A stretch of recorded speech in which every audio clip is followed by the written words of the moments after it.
बदायूं शहर की बाबा कॉलोनी, उसमें संपन्न परिवार के 2 मंजिला मकान की छत पर 2 मासूम भाइयों की इतनी बेरहमी से हत्या की गई कि मौकाए वारदात पर नजर डालने वाले भी एक बार की कांप उठे। आखिर क्यों?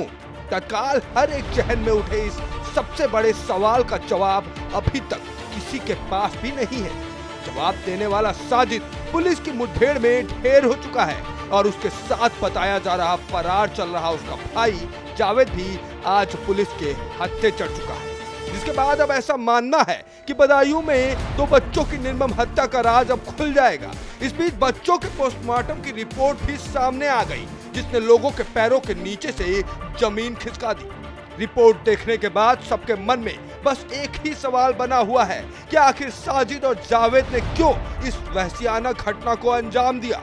आरोपियों ने जितने जघन्य तरीके से वारदात को अंजाम दिया, जिस किसी ने भी घटनास्थल पर जाकर उस मंजर को देखा उसके होश उड़ गए।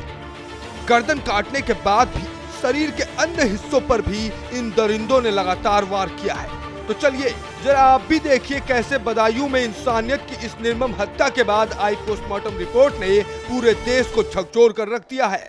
ठेकेदार विनोद ठाकुर के बेटे आयुष उम्र 13 वर्ष और अहान उम्र 6 वर्ष की हत्या मंगलवार शाम करीब 7 बजे साजिद ने की, जिससे उनकी 10 साल पुरानी जान पहचान थी।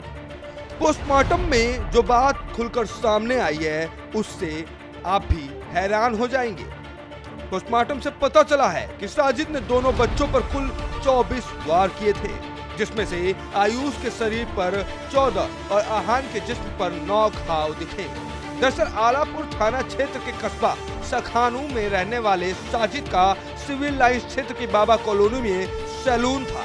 वह सालों से यहाँ दुकान चला रहा था। सैलून के सामने ही विनोद ठाकुर का मकान है, वहीं उसकी पत्नी संगीता ब्यूटी पार्लर चलाती हैं।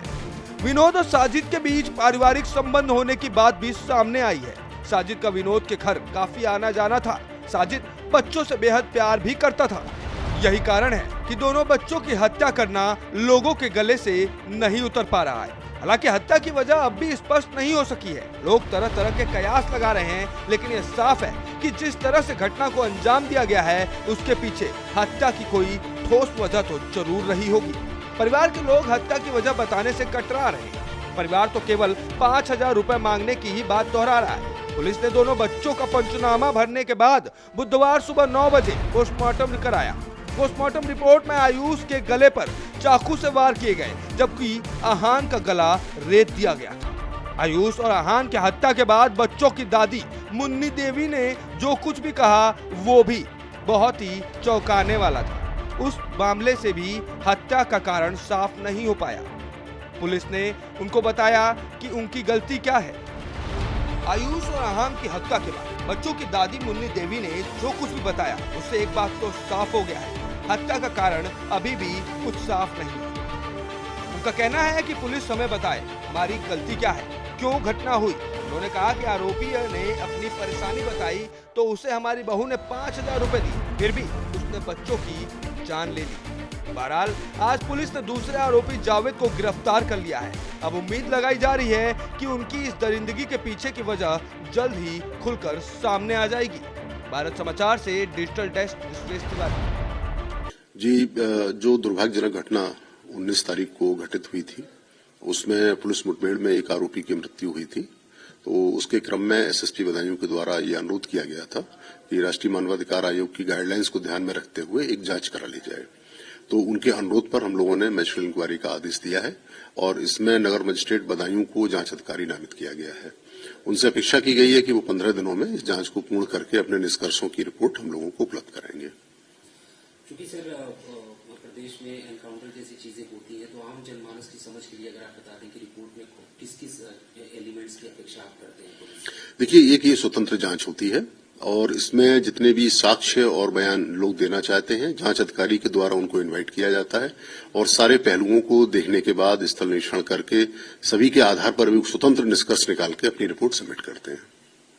अंतिम सवाल है सर मेरा, क्योंकि ये 2 अलग अलग समुदाय विशेष के बीच का मामला है, ऐसे में शांति व्यवस्था बहाल करने के लिए जिला प्रशासन, जिलाधिकारी के तौर पे क्या क्या चीजें आप हिदायतन इसमें आपने देखा होगा घटना होने के बाद बहुत शीघ्रता के साथ में हमारे सारे अधिकारी मौके पर पहुंचे थे। मैं और एसएसपी बदायूं स्वयं मौके पर गए।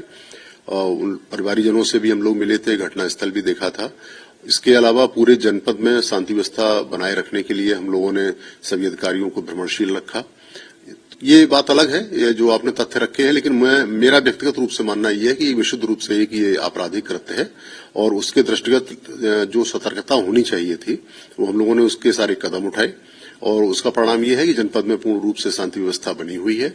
और मैंने आम जनमानस से अपील भी की थी और हमारे जनपद वासियों ने बहुत अच्छा सहयोग दिया है। किसी ने किसी अफवाह पर कोई भरोसा नहीं किया।